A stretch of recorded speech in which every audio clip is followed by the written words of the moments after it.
नवीन वर्षातील पहिली संकष्टी चतुर्थी इच्छापूर्तीसाठी उपाय। संकष्टी चतुर्थीच्या दिवशी शिवमहापुराण कथा सांगते की ज्यांच्या घरामध्ये संपत्तीची कमी पडत असेल, आजारही जास्त वाढत असेल, खूप कष्टामध्ये असेल, खूप जास्त दुःख असेल, काम होत नसेल, खूप तकलीफमध्ये असेल, तर शिवलिंगावर जिथे गणेशाचे स्थान आहे तिथे 5 शमीपत्र अर्पण करावे आणि शिवलिंगावर 3 शमीपत्र अर्पण करावे आणि 1 शमीपत्र भगवान शंकराच्या चौकटीवर लेफ्ट बाजूने आपण मंदिरातून बाहेर जाताना आपल्या डाव्या हाताने चौकटीवर शमीपत्र अर्पण करावे आणि एक तुपाचा दिवा आपल्या डाव्या हाताने शमीपत्र ठेवले आहेत तिथे एक तुपाचा दिवा लावावे। मंदिरात न लावता तिथे चौकटीवर एक दिवा प्रज्वलित करावा। जर मुलं अभ्यासात कमकुवत असेल किंवा त्यांच्या शिक्षणात कोणताही अडथळा येत असेल तर संकष्टी चतुर्थीच्या दिवशी 5 दुर्वांना 11 गाठी बांधून भगवान शंकराला अर्पण करा। असे मानले जाते की यामुळे मुलांची बुद्धिमत्ता तीक्ष्ण होते आणि मुलांना त्यांच्या कारकिर्दीत फायदा होतो। घराची शांती आणि आनंद भंग झाला असेल तर कुटुंबात दररोज भांडणे होत असतील तर संकष्टी चतुर्थीच्या दिवशी बाप्पाला पान अर्पण करा आणि गाईला हिरवा चारा खाऊ घाला। यासोबतच रात्री चंद्राला अर्घ्य अर्पण करा। असे मानले जाते की मानसिक तणाव दूर होतो, घरात सकारात्मक ऊर्जाचा प्रभाव वाढतो। संकष्टी चतुर्थीच्या दिवशी श्री गणेशासमोर तिळाच्या तेलाचा दिवा लावून आपली मनोकामना मनात ठेवून गणपती बाप्पाचे नामस्मरण करावे। संकष्टी चतुर्थीच्या दिवशी लाल कपड्यात तांब्याची नाणी बांधून श्री गणेशासमोर ठेवावे आणि नंतर ते धनाच्या ठिकाणी ठेवावे। यामुळे आर्थिक अडचण दूर होण्यास मदत होते। संकष्टी चतुर्थीच्या दिवशी गणपती अथर्वशीर्ष किंवा ओम गण गणपतये नमः या मंत्राचा 108 वेळा जप करावा।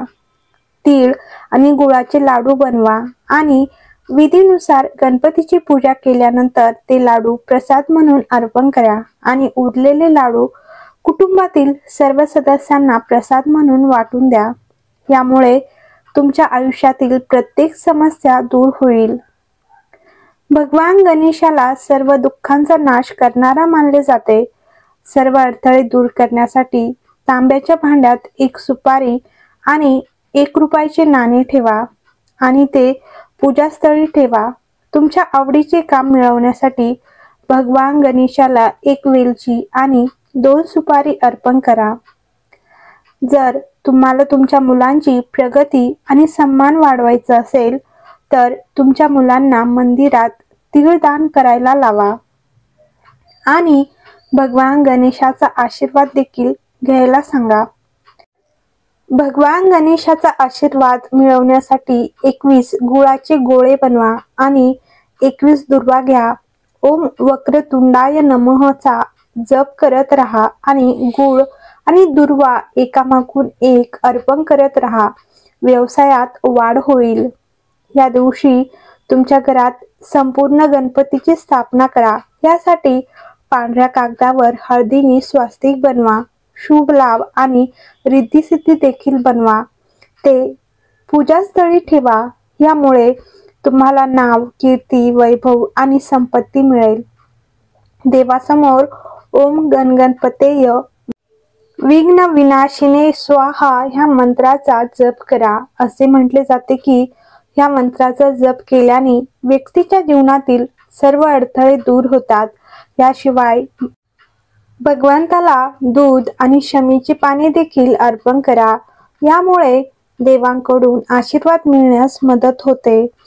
जर आपला जीवनसाथीदार कोणत्याही कारणामुळे काळजीत राहत असेल, ज्याचा प्रभाव आपल्या नात्यावर देखील पडत असेल तर एक कच्चा सुती लांब दोरा घेऊन गणपती समोर ठेवा। ओम विघ्नेश्वराय नमः मंत्र 11 वेळा जपावे। नंतर देवाची प्रार्थना करून दोऱ्याला 7 गाठी बांधून स्वतःजवळ ठेवा। असे केल्याने आपल्या जीवनदाराची सर्व काळजी दूर होईल। व्यवसाय संबंधी समस्यांपासून मुक्ती हवी असल्यास गणपती मंदिरात जाऊन हिरवे मूग दान करावे, गणेश चालिसाचा पाठ करावा। चतुर्थीला असे केल्याने व्यवसायातील अडचणी दूर होतात। गणपतीला शेंदूर अर्पित करावे, गूळ आणि तुपाचा नैवेद्य दाखवावा। असे केल्याने सन्मान, बल प्राप्ती होईल। ज्योतिषशास्त्रानुसार जर एखाद्या व्यक्तीच्या कुंडलीत बुध ग्रह कमजोर स्थितीत असेल किंवा बुध दोषापासून मुक्ती मिळवायची असेल तर गणेशाच्या मूर्तीला अभिषेक करून त्याची नियमित पूजा करावी। या उपायाने तुम्हाला फायदा होईल। श्री गणेशाचा आशीर्वाद मिळवण्यासाठी तांदळात हिरवी मूग डाळ मिसळून गरजूंना दान करावे। याशिवाय भिजवलेली हिरवी मुगाची डाळ पक्ष्यांना खाऊ घालून गणपतीचा आशीर्वाद मिळवू शकता। कुटुंबातील आनंद, सुख, समृद्धी यात वाढ व्हावी यासाठी चतुर्थीला विघ्नहर्ता श्री गणेशाला मोदकाचा नैवेद्य दाखवावा आणि ओम गणपतये नमः मंत्राचा 108 वेळा जप करावा। असे केल्याने कुटुंबात आनंदी वातावरण राहील, सुख समृद्धीत वृद्धी होईल। तर संकष्टी चतुर्थी पूजा विधी। संकष्टी चतुर्थीचा उपवास करण्यासाठी ब्रह्म मुहूर्तावर उठून स्नान करावे। यानंतर संकष्टी चतुर्थी उपवासाचा संकल्प करावा। नंतर लाकडी पाटावर लाल कपडा टाकून गणपतीची मूर्ती ठेवून त्याची प्राणप्रतिष्ठा करा।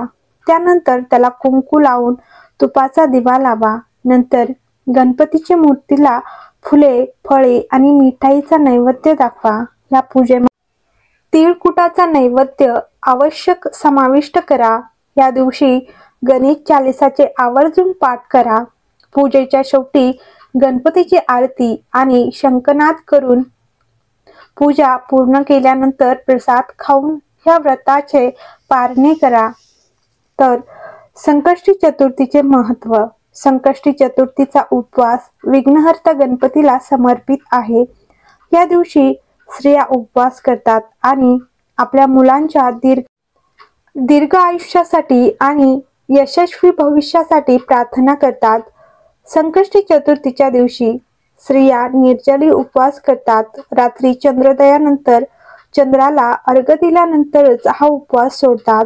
यामुळे संकष्ट चतुर्थीला चंद्राचे दर्शन आणि पूजा करण्याला विशिष्ट महत्त्व प्राप्त झाले। या दिवशी गणपतीच्या पूजेमध्ये तिळाचे लाडू किंवा मिठाई अवश्य ठेवा आणि चंद्राला अर्घ्य दिल्यानंतरच उपवास सोडा।